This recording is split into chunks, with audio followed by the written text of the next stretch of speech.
Welcome back to Quilting Mathematics. And this happens to be quilt number 18 in the series of 22. This quilt is called Mathematical Harmony and had many sources of inspiration.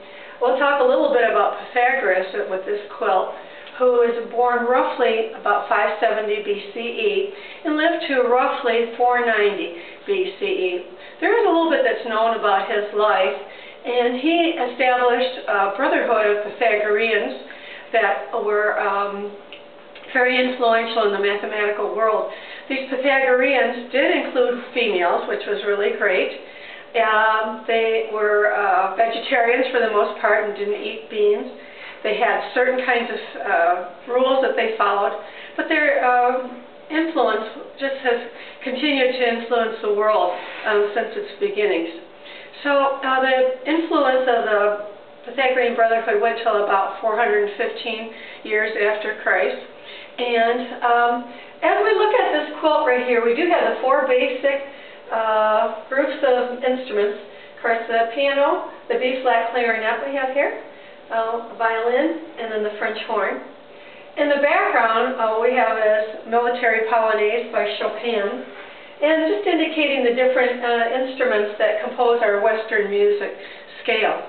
Now, talking a little bit about the music scale, I thought Mary Olivio did a nice job of talking about how the music scale was discovered by Pythagoras and the Pythagoreans.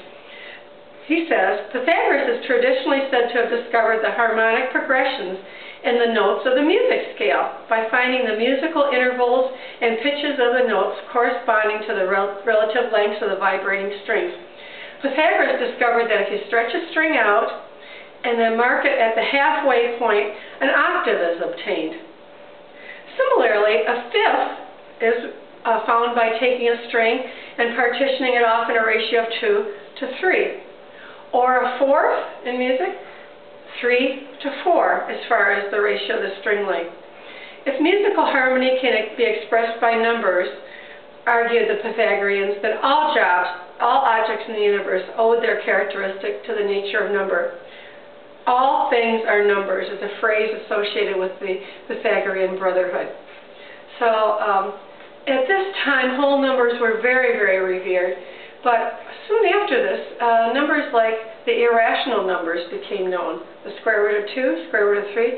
These were very, very hard concepts at the very beginning.